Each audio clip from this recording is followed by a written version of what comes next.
속궁합, 사랑과 화학, 그리고 연결의 진실. 안녕하세요.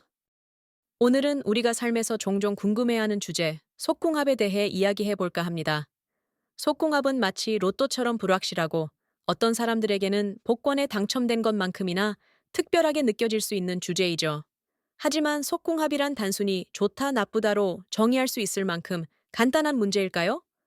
오늘은 속궁합의 진짜 의미와 이 주제에 숨겨진 특별한 비밀들을 함께 파헤쳐 보겠습니다. 속궁합을 얘기할 때 많은 사람들이 단순히 육체적인 만족감 혹은 좋은 느낌만으로 이를 판단하곤 합니다. 한 번의 러브가 끝나고 난 후 속궁합이 잘 맞아 혹은 우리 속궁합이 좀 별로인 것 같아 라는 감상을 전하기도 하죠. 하지만 이런 단편적인 평가만으로 속궁합이라고 할 수 있을까요? 초반의 사랑에서 느끼는 설렘과 감정은 속궁합을 이상적으로 보이게 만듭니다. 키스만 해도 설레고 그 이상의 스킨십으로 발전했을 때는 당연히 좋을 수밖에 없다고 생각할 수 있죠. 하지만 이러한 순간적인 감정과 신체적 쾌감만으로 속궁합을 판단하는 것이 정말 올바를까요? 흔히 말하는 속궁합은 단순히 좋다는 느낌으로만 설명하기 어려운 복잡한 감정과 행동을 포함합니다. 특히 새로운 사랑에 빠질 때 우리는 종종 상대에게 몰입하며 모든 것을 긍정적으로 느끼곤 합니다. 하지만 시간이 지나면서 서로의 진짜 속궁합을 발견하는 과정에서 많은 노력이 필요할 수 있습니다. 진정한 속궁합이란 육체적인 충족감뿐만 아니라 서로의 마음속 연결과 이해를 포함합니다. 사랑하는 감정이 깃들어 있을 때 마음의 깊은 믿음과 존중이 육체적인 관계에까지 영향을 미치며 서로를 만족시키는 방식으로 진화하게 됩니다. 하지만 우리가 경계해야 할 것은 사랑의 감정이 희미해질 때 육체적 관계 또한 달라질 수 있다는 점입니다. 감정적인 유대감이 줄어든 상황에서 육체적 친밀감이 만족스럽지 않게 느껴질 수 있죠. 이때부터 속궁합의 진정한 의미가 실현을 겪게 됩니다. 사랑이 없는 상태에서 단지 물리적인 접촉만으로 느껴지는 쾌감은 오래 지속되기 어렵습니다. 속궁합이 단순히 육체적인 것으로만 평가되면 더 큰 문제로 발전할 수도 있습니다. 속궁합이 정말 잘 맞았다고 여겨졌던 커플이 시간이 지나 서로에게 더 이상 매력을 느끼지 않게 되는 경우가 그렇습니다. 이는 결국 감정 속 깊이 얽힌 연결이 빠져나갔기 때문에 나타나는 현상일 가능성이 큽니다. 속궁합은 결코 정적인 것이 아닙니다. 속궁합은 마치 살아있는 생명체처럼 시간이 지나면서 변화하고 성장하며 때론 도전을 겪습니다. 이상적인 속궁합은 첫 만남부터 저절로 딱 맞아떨어지는 것이 아니라 두 사람이 서로에게 맞추어가며 발전시켜 나가는 것입니다. 사랑과 신뢰는 속궁합의 성장을 위한 중요한 요소로 작용합니다. 이런 요소들이 없다면 단순히 물리적 즐거움만 남고 결국 시간이 흐를수록 피로감만 누적될 수 있습니다. 따라서 진정한 속궁합을 만들기 위해 필요한 것은 서로 알아가고 맞춰가려는 노력과 그에 따른 감정의 깊어짐입니다. 속궁합에서 사랑의 역할은 정말 중요합니다.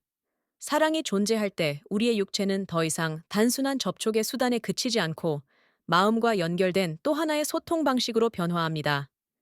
감정적으로 깊이 연결된 관계는 물리적 만족감을 배로 증폭시키며 여기서 우리는 단순 쾌락 이상의 민감함과 깊이를 체감할 수 있습니다.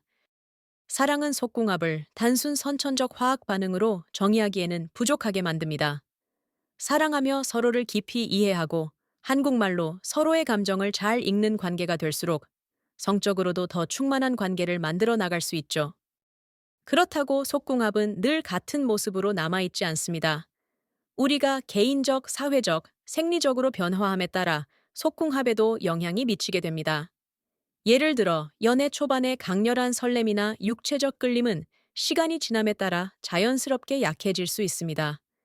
그러나 이 변화는 곧 문제라기보다는 성숙한 관계의 새로운 면모를 받아들일 준비가 되었는지를 확인하는 기회일 수 있습니다.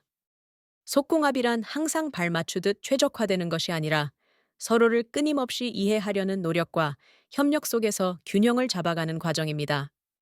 속궁합을 논할 때 우리는 남녀의 성적 본능에 대해 흔히 오해하거나 과장하여 이해하곤 합니다. 예를 들어 남성은 늘 언제나 만족한다고 기정사실화하거나 여성은 항상 감정적 연결이 먼저라고 단정 짓는 경우입니다. 하지만 개인의 성향과 경험은 각기 다르며 이러한 고정관념이 늘 사실은 아닙니다.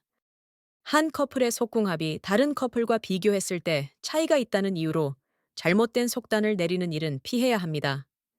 속궁합이란 두 사람만의 독특한 연결이며 다른 누군가의 잣대로 이를 판단하는 것은 부당합니다. 그렇다면 속궁합을 더 발전시키고 강화하기 위해 무엇을 할 수 있을까요? 몇 가지 실질적인 팁을 소개합니다. 서로의 필요와 감정을 솔직하게 대화하세요. 육체적 접촉뿐만 아니라 정서적 유대감을 쌓는 활동에 집중하세요. 상대방의 선호도와 경계를 존중하고 존중받는 분위기를 만드세요. 새롭고 창의적인 방식을 도입하여 관계에 신선함을 더해보세요. 꾸준히 서로를 알아가는 시간을 가지세요. 사람은 변화하므로 과거에 알던 것들이 현재와 다를 수 있음을 인지하세요. 속궁합은 어느 정도 자연스러운 화학작용이 있지만 그것만으로 설명될 수 없는 복잡한 감정적, 정신적, 육체적 요소들이 얽혀 있습니다. 그뿐만 아니라 이는 두 사람 간의 소통 수준, 신뢰, 존중 등 다양한 요소에 의해 영향을 받습니다. 따라서 속궁합은 타고났다라기보다는 두 사람의 노력과 조화 속에서 만들어지고 길러지는 것으로 이해할 수 있습니다. 마지막으로 속궁합은 단순히 두 사람이 얼마나 육체적으로 맞는지가 아니라 서로를 얼마나 사랑하고 이해하며 창조적으로 관계를 이어가고자 하는지가 중요합니다. 사랑이 깊어질수록 우리의 속궁합은 어느 순간 완전히 다른 차원으로 흘러가는 독특한 경험이 될 수 있습니다. 그래서 속궁합은 마치 예술처럼 우리 각자의 노력과 열정으로 완성될 수 있는 하나의 작품이라고 볼 수 있습니다. 여러분도 속궁합을 둘러싼 고민이 있다면 이 영상이 유익한 통찰을 제공하길 바랍니다.